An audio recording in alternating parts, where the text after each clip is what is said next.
Subscribe करें हमारा channel दी knowledge TV, साथ बेल के बटन को भी दबाएं। खैरियत से होंगे। इस मैसेज को शेयर कर दें तमाम सरकारी मुलाजमीन। ये मैसेज आज का आपके पास अमानत है और हर सूरत में इस मैसेज को आप शेयर करें ताकि दीगर साथियों तक भी पहुंच सके। जैसा कि आपको पता है कि तनख्वाहों में तफरीक के हवाले से एक हमने प्रोटेस्ट जो है, एक कैंपेन हमने स्टार्ट की, एक तहरीक थी। तकरीबन 1.5 साल इस तहरीक को हमारा चला और 10 फरवरी को बिल आखिर गवर्नमेंट की डीलिंग टैक्टिक्स थी और हमें एक स्ट्रॉन्ग किस्म का प्रोटेस्ट करना पड़ा और इमीडिएट रिलीफ। मैं वाजे करता चलूँ, डिस्पैरिटी रिडक्शन अलाउंस जो है ये एक इमीडिएट रिलीफ हम लोग हासिल करने में कामयाब हुए हैं। जो हमारा बेसिक प्रिंसिपल मुतालबा था वो अभी तक पूरा नहीं हुआ और वो मुतालबा था तनख्वाहों में और पे स्केल्स के अंदर जो तफरीक है, सेम पैरामीटर्स में रहते हुए सेम जॉब डिस्क्रिप्शंस के साथ जो सेक्रेटरीट इंस्ट्रक्शंस के अंदर है, रूल ऑफ बिजनेस के अंदर है, जो एक जॉब डिस्क्रिप्शन दी गई है हमारे नायब कासिद को, स्टेनो को, यूडीसी को, एलडीसी को और जितने भी एक्स कैडर्स हैं तमाम पाकिस्तान में जहाँ जहाँ पे वो काम कर रहे हैं, सूबों में हों या वफाक के अंदर हों, उनको एक जॉब डिस्क्रिप्शन दी हुई है। उस जॉब डिस्क्रिप्शन पे वो लोग काम करते हैं और ड्यूटी आवर्स भी सेम है। एक जस्टिफिकेशन दी जाती है कि जी इनके ड्यूटी आवर्स कुछ दफातर के ज़्यादा होते हैं और इस तरह की उनकी कुछ जॉब डिस्क्रिप्शंस हैं, तो उसके लिए उनको लेट सिटिंग जिसे कन्वेंस अलाउंस कहा जाता है वो मिलती है और ड्राइवर्स वगैरह भी जो हैं वो भी उसको क्लेम करते हैं। तो ये जस्टिफिकेशन दे के बहुत से इदारों को जो एक्स्ट्रा मराहत दी हुई थी उसके खिलाफ ये कैंपेन चली। पे एंड पेंशन कमीशन की तश्कील हुई थी 14 अप्रैल 2020 को, जिसने अपनी सिफारिशात देनी थी 14 अक्टूबर 2020 को।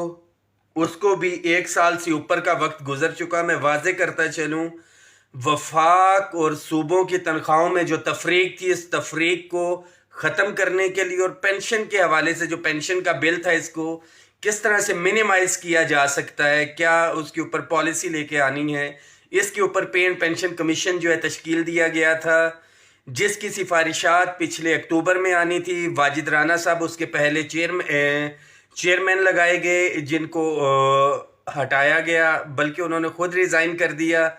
इसके बाद मैडम नरगिस सेठी को पे एंड पेंशन कमीशन का जो है चेयरपर्सन लगाया गया और उन्होंने भी ये तकरीबन 15 से 20 दिन हुए हैं रिज़ाइन कर दिया है। यानी कि गरीब सरकारी मुलाजमीन के लिए जब भी कोई रिलीफ की बात आए तो एक कमीशन बना दिया जाता है और उस कमीशन की भी रिपोर्ट आनी है, तो तब उसके ऊपर अमल दरामद होना है। जो चेयरपर्सन है या चेयरमैन है उनको रिस्ट्रिक्शंस इस तरह की उनके ऊपर लगाई जाती हैं या आप क्या इसके ऊपर कह लें कि उनको काम सही तरह से नहीं करना दिया जाता कि 2 जो हेड लगाए गए उन्होंने रिज़ाइन कर दिया। मगर वाज़े तौर पे जो पे एंड पेंशन कमीशन की रिकमेंडेशन थी इस बजट के हवाले से, वो उन्होंने कहा था कि 15 से 20% जो है तनख्वाहों में इजाफा होना चाहिए है, जो कि सिर्फ 10% था।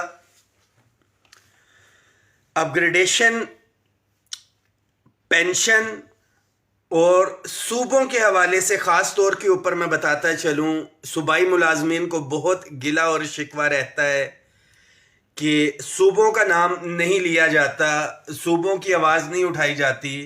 पंजाब के 7,21,000 और गालबन 6 से 7 लाख KPK के मुलाजमीन हैं। 1.5 से 2 दर्जन लीडरशिप और ओहदेदारान 150 से 200 या 250 के करीब होंगे। और जो एक्टिव फॉलो वर्कर्स हैं पंजाब की अगर मैं बात करूं तो जो प्रोटेस्ट के अंदर या दीगर मामलात में निकल आते हैं या जो हमने देखा मैक्सिमम 5 से 10 हज़ार। और KPK की भी अगर यही बात की जाए, 14 अक्टूबर को एक अच्छी खासी स्ट्रेंथ थी जो पेंशन के हवाले से साथी आए थे, मगर प्रोटेस्ट की कॉल अगर कायदीन दें تو اس میں بھی 5, 10, 15, 20 یا 25,000 کی ایک اسٹرینتھ ہوتی ہے.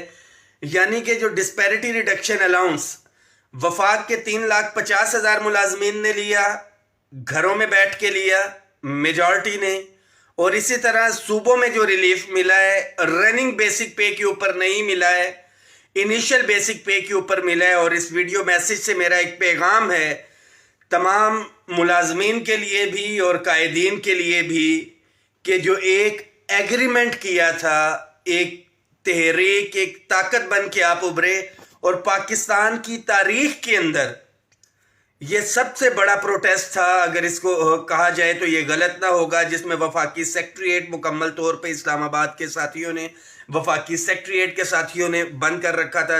ڈیفینیٹلی صوبوں کی ایکسیس وہاں پہ نہیں تھی. ڈی چوک پہ صوبوں کے ساتھیوں کو نہیں جانے دیا جا رہا تھا. تاریخی آنسو گیس وہاں پہ چلی. کشمیر ہائی وے اسلام آباد ایئرپورٹ مکمل طور کے اوپر بند تھا. اور یہ سب کچھ ہوا اتفاق، اتحاد اور یکجہتی کی وجہ سے. مگر ہمارا المیہ معذرت کے ساتھ کہ جتنے ساتھیوں کو میں اکٹھا کیا، جو بھی ایفرٹس تھیں جو کہ کبھی بھی ایک پلیٹ فارم پہ اکٹھے نہیں ہوئے تھے، ان کو ہم نے اکٹھا کیا.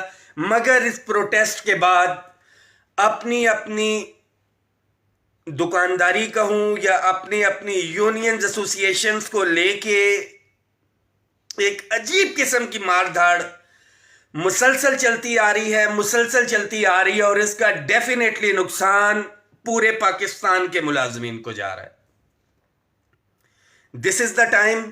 اگر ابھی بھی آواز نہیں اٹھائی، صوبائی قائدین نہیں جاگے، بڑا کلیئر کٹ میسج ہے کہ پچھلے 1 سال کی یہ کمپین تھی، کسی بھی صوبائی تنظیم یا وفاقی تنظیم کے اندر میں نے مداخلت نہیں کی.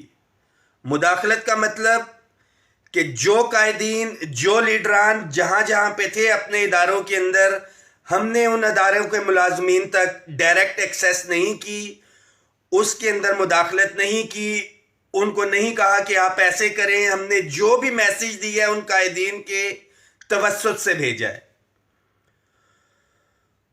اور دوبارہ سے اگر سنجیدگی کا یہ مظاہرہ نہیں کریں گے تو معذرت کے ساتھ بے شک مجھے پورا پاکستان پھرنا پڑے، میں ایک ایک شہر میں جاؤں گا، ایک ایک صوبے میں جاؤں گا. اگر یہ قائدین سنجیدگی کا مظاہرہ نہیں کرتے، اپنے ملازمین کو اعتماد میں نہیں لیتے، جو اپنا ان کا آپ یہ کہہ لیں کمیونٹی ہے، مثال کے طور پہ کلرک ایسوسیشنز ہے، کمپیوٹر ایسوسیشن ہے، ٹیکنیکل کے ہیں، ٹیچرز ہیں، پیرامیڈکس ہیں، نرسز ہیں، ہماری لیڈیز ہیلتھ ورکرز ہیں. میڈم رخسانہ بہت اچھی طرح سے اپنی کمیونٹی کو ڈیفینڈ کر رہی ہیں، ان کی آواز بھی اٹھا رہی ہیں. ان کو سنجیدہ ہونا پڑے گا، ادروائز ایک ایک تنظیم میں جو ایکٹیو لوگ ہیں، لائک مائنڈڈ پیپل ہیں، انشاءاللہ تعالی ہم ان کو اکٹھا کریں گے.